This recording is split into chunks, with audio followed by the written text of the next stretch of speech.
Jadi memang kita tiap hari pasti ada murojaahnya dan memang untuk anak-anak sendiri kan juga ada guru-guru, tahfiz ya. Jadi memang kita, ada guru private datang ke rumah untuk bacaan mereka, untuk hafalan mereka, untuk bahasa Arab mereka juga.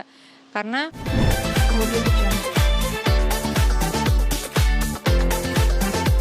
Ya, Masya Allah ada video di IG ya, mhm, IG kakak dan Mas Bude kemarin Abang Rendra menyelesaikan hafalannya di juz berapa nih? 27. 27 ya Kak. Iya, Seperti apa alhamdulillah. sih bahagianya sebagai orang tua Kak? Eee, Alhamdulillah kita bersyukur banget karena memang ternyata Allah berikan kemudahan, untuk Rendra bisa menghafal. Dan sebenarnya ini juga menjadi salah satu program di sekolahnya. Jadi memang di sekolahnya anak-anak itu ada kelas tahfiz, yang dimana kelas tahfiz itu hampir setiap hari mereka lakukan dan memang ada target hafalan yang harus dicapai.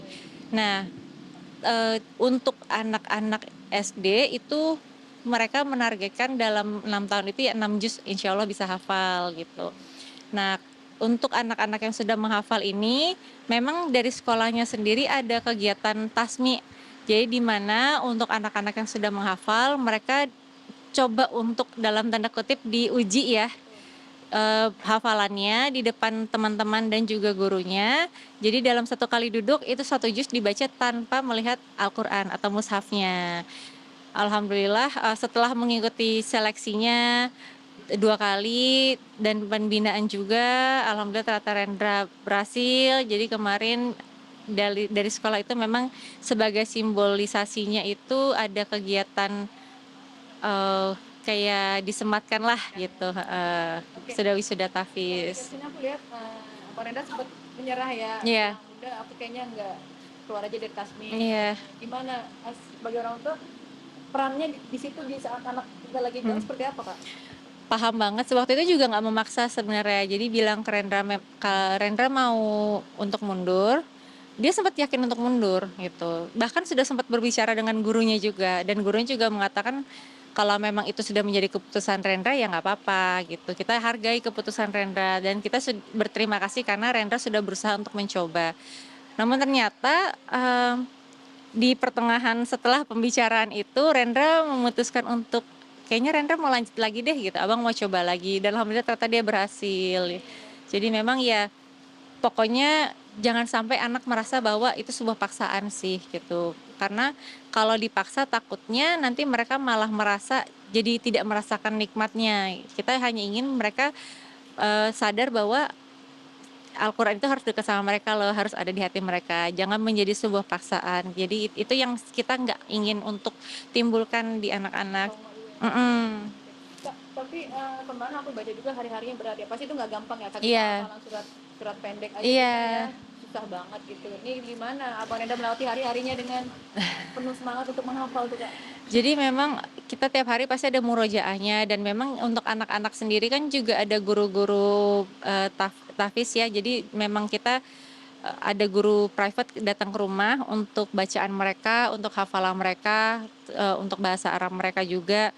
Karena kalau nggak dilatih terus-menerus, takutnya lupa, gitu. Jadi kita berusaha untuk menjaga hafalannya dan ya kita paham banget lah ya, maksudnya kadang ayat-ayat yang sudah begitu lumayan panjang, suka kebalik-balik jadinya. Karena apalagi itu juga bukan, sesuatu yang kita tidak belajar dari waktu kita masih kecil gitu kan.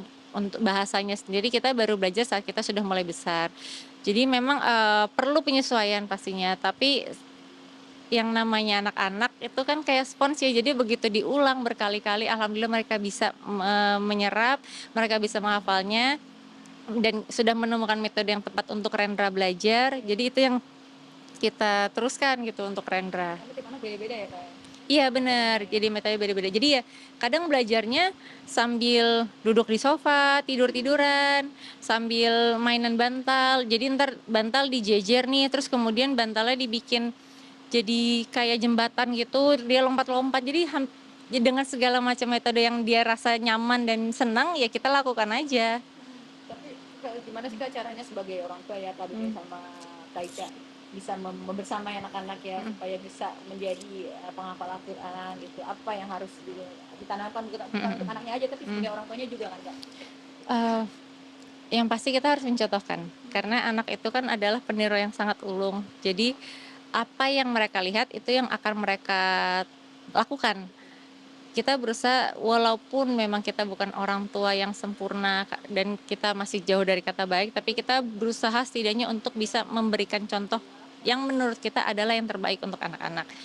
Jadi dengan memberikan contoh, mereka juga merasa, oh ternyata mereka nggak sendiri untuk melakukan itu. Ternyata memang ada satu kegiatan yang dilakukannya itu sama semuanya. Nah, dengan rasa seperti itu akhirnya mereka merasa bahwa ternyata memang, seperti ini ya kita harus tumbuhnya. Jadi sesuai dengan pemahaman mereka, kita berikan juga pengertiannya, supaya mereka merasa bahwa Al-Quran itu dari kecil sudah, ada di hati mereka dan dekat dengan mereka. Terakhir Kak, berarti ada target ya kalau Kak Maneda sekarang kelas berapa? Berarti selanjutnya targetnya di Eee, dua. Sekarang Renda kelas 5, sedang hafalan di juz 26, insyaallah, dan kita belum tahu sih maksudnya apakah tahun depan akan mengikuti tasmi lagi atau enggak, karena kemarin sempat, Rendra bilang, "Abang mau istirahat dulu boleh nggak?" Gitu. Kita bilang, "Ya boleh, nggak apa-apa, semua pokoknya tergantung keputusan Rendra, mau ikut silakan, mau istirahat dulu silakan, yang penting adalah jangan pernah lupa untuk membaca Al-Quran setiap hari." Itu yang kita selalu tanamin ke Rendra kok, gitu, dan memahami isinya. Oke, makasih Makasih, iya. Banyak yang mendoakan. Kelihatannya dia Vidi tuh baik ya karena banyak sekali yang datang buat takziah, buat ngedoain. Tadi juga mau masuk juga ngantri dulu karena penuh. Suasana di dalam ya semua pasti sedih lah, istrinya, Iya, orang tuanya Vidi juga gitu ya. cukup mengagetkan nggak sih ini? Oh ya, ya pastilah. Cuma apa namanya eh, kelihatan dari apa ya seorang Vidi yang ramah, yang baik ya. Saya mungkin tidak mengenal pribadi dekat dengan beliau, tapi 2014 itu 2013 terakhir ketemu sama beliau tuh kita ngobrol bertiga sama almarhum, masih ada almarhum. Waktu itu sama-sama ada di acara salah satu stasiun TV. Nah, di situ ngobrol cukup lama ngobrolnya. Jadi ya kita pasti sebagai seorang muslim kan wajib untuk kita takziah mendoakan ya. Ini wafat di bulan yang ya. Oh iya, Masya Allah. Surga Ar-Rayyan sudah disediakan oleh Allah. Jadi Allah memberikan kemuliaan untuk umat Nabi Muhammad. Salah satunya Allah mengatakan untuk surga Ar-Rayyan setiap hari dihiasi, berhias karena untuk hamba-hamba Allah yang meninggal di bulan Ramadan, apalagi ketika berpuasa, itu langsung tempatnya di surga Ar-Rayyan. Dan apalagi Vidi ini kita tahu beliau sakit sudah lama ya. Dan Masya Allah gitu. Kembali di bulan Ramadan di Nuzulul Quran kemarin ya, Nuzulul Quran, dan dosanya sudah diampuni semuanya sama Allah karena sakitnya menjadi penggugur dosa. Masya Allah. Udah rencana nih besok di pemakaman dapat info nggak besok di makam? Oh belum dapat info tadi. Oh, belum dapat Belum info. dapat info. Sip.